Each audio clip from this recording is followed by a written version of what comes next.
सलोनी, जसं की आपण पाहतोय, मी सध्या वार्ड क्रमांक 3मध्ये आलो आहे आणि आपण पाहतोय पुरसुंगी उरुळी देवाची नगरपरिषदेच्या निवडणुकीमध्ये राष्ट्रवादी काँग्रेस पार्टीचे अधिकृत असलेले उमेदवार म्हणजे सचिनदादा देवकते आणि स्नेहाताई जवंजाळ हे वार्ड क्रमांक 3मधून नागरिकांच्या समस्या सोडवण्यासाठी कायमच जनतेच्या समोर जात आहे, जनतेला आश्वासनं देत आहे। मात्र जनता होणाऱ्या नगरपरिषदेच्या निवडणुकीमध्ये त्यांना साथ देईल का हे पाहणं गरजेचं आहे आणि म्हणूनच आपण जनतेचं जनमत घेण्यासाठी गंगानगरच्या वार्ड क्रमांक 3मध्ये आलो आहे आणि आपल्यासोबत या ठिकाणी काही मंडळी बसलेली आहेत, आपण त्यांच्याशी संवाद साधणार आहोत।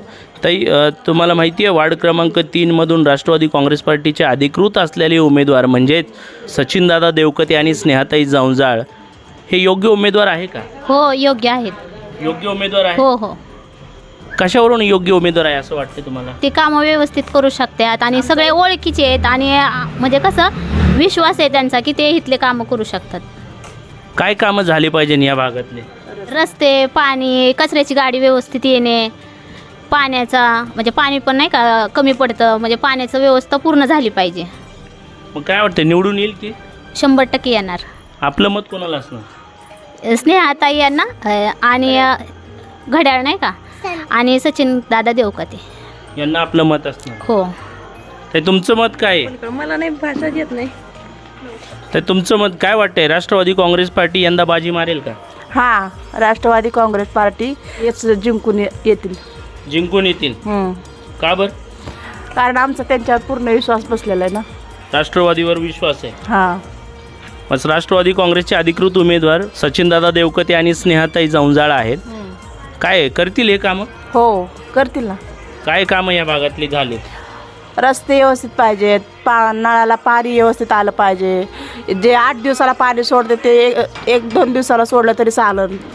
आणखीन आमच्या काय गरजा असतील तर त्यांनी आम्हाला आम्ही त्यांना सांगितल्यावर त्यांनी आमच्या गरजा पूर्ण केल्या पाहिजेत। मग सचिनदादा देवकते आणि स्नेहाताई जवंजाळ योग्य उमेदवार आहेत?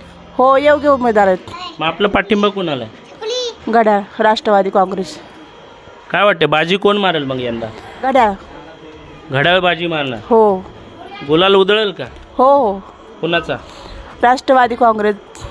राष्ट्रवादी काँग्रेसचा गुलाल उधळ? हां। नक्कीच आपल्यासोबत आणखीन काही या व्यक्ती आहेत, त्यांच्याशी बी संवाद साधूया। ताई, तुम्हाला काय वाटतंय, सचिनदादा देवकते स्नेहाताई जवंजाळ राष्ट्रवादी काँग्रेस पार्टीचे अधिकृत उमेदवार आहेत, योग्य आहे का? योग्य आहेत। योग्य आहे? हो, 100%। 100%? हो। कशावरून? कारण त्यांनी कामं व्यवस्थित करू शकतील, गॅरंटी म्हणजे अनुभव आहे, विश्वास आहे। आतापर्यंत काय कामं केलेत का त्यांनी? हो, केलेत, भरपूर केलेत। काय कामं केलेत? रस्त्याचं वगैरे म्हणजे असं लक्ष देणं, बायांना काय गरज आहे वगैरे बघणं, त्यांची सुविधा काय गरजेचं कमी आहे का ते चेक करणं वगैरे। आपल्या प्रभागामध्ये लाईटी वगैरे लावलेत का? लावलेत। ड्रेनेज वगैरे स्वच्छ झालेले आहेत? हो, चालू आहे, काम वगैरे करतात ते व्यवस्थित। पाणी वगैरे मिळतं का? पाणी व्यवस्थित आता यायला लागले, पण व्यवस्थित 2 दिवसांनी आलं पाहिजे। बरं, कचऱ्याची गाडी येते का? हो, यायला लागली, दररोज येते आता यायला लागली? हो। निवडून आल्याच्या नंतर येईल का? हो, यायला पाहिजे, गॅरंटी तर देतात त्यांनी, मग आलीच पाहिजे। मग काय वाटतंय, राष्ट्रवादी काँग्रेसचे सचिनदादा देवकते आणि स्नेहाताई जवंजाळ काम करतील का? हो, करतील। मग आपलं मत कोणाला आहे? राष्ट्रवादी, घड्याळ। घड्याळच? हो। दुसरं काही? नाही। दुसरं काहीच नाही? नाही, का बरं असं? कारण का विश्वास आहे त्यांच्यावरती, 100% ते काम करू शकतील असं म्हणून। बरं, बाजी कोण मारेल यंदा? राष्ट्रवादी, घड्याळ। राष्ट्रवादी, घड्याळ? तुम्ही ठाम आहे त्यावर? हो। ठाम आहे? नक्कीच आपण पाहतोय वार्ड क्रमांक 3मध्ये राष्ट्रवादी काँग्रेस पार्टीमधून होणाऱ्या नगरपरिषदेच्या निवडणुकीमध्ये अधिकृत असणारे उमेदवार म्हणजे सचिनदादा देवकते आणि स्नेहाताई जवंजाळ हे नक्कीच विजयाचा गुलाल उधळवतील। आम्हा सर्वांचा जाहीर पाठिंबा त्यांना आहे आणि निवडून आल्यानंतरनीसुद्धा मोठ्या प्रमाणामध्ये आमच्या प्रभागातली कामं ते करू शकतात असा विश्वास या ठिकाणची जनता त्यांच्यावरती ठेवत आहे। मात्र पुढं चालून काय होणार आहे हे देखील पाहणं अत्यंत महत्त्वाचं ठरणार आहे। आपल्यासोबत आणखीन काही मंडळी आहेत, आपण त्यांच्याशी देखील संवाद साधणार आहोत।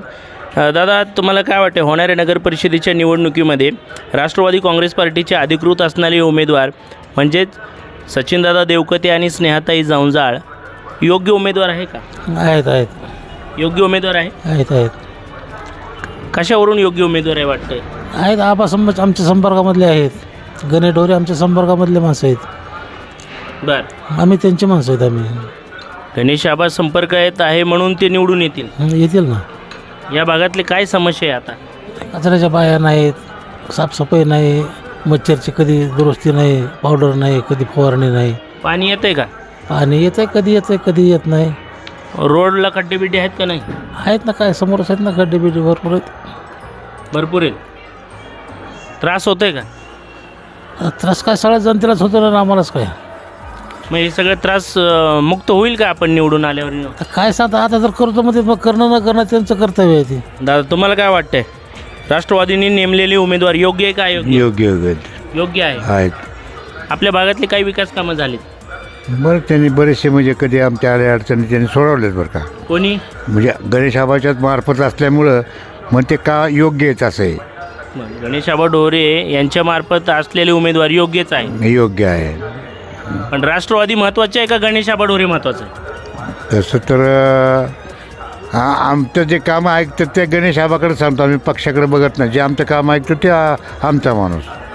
मग गणेश आबा ढोरे हेच आपले प्रलंबित प्रश्न मार्गी लावत आहेत. आत्तापर्यंत आम्ही जे काय सांगितलं बा, लाईट गेली, ड्रेनेज तुंबलं किंवा कुठल्या काय गोष्टी अडचणी आल्यात तर ते येतात, बघतात, सांगतात बरोबर. मग आता घड्याळ्याचेच उमेदवार आहेत सचिनदादा देवकते आणि स्नेहाताई जाऊनजाळ, यांच्याबद्दल काय वाटतं? हां, तर त्यांच्यामार्फत असल्यामुळं आता त्यांचं काय, त्यांच्या आधिपत्याखाली ते, तर त्याच्यामुळं ते त्यांच्यासारखं ते हे करणार ना. त्यांना आम्ही सांगू, त्यांनी जर आमचं नाही ऐकलं तर आम्ही आम्हाला सांगू. मग कामं होतील? शक्यतो होईल.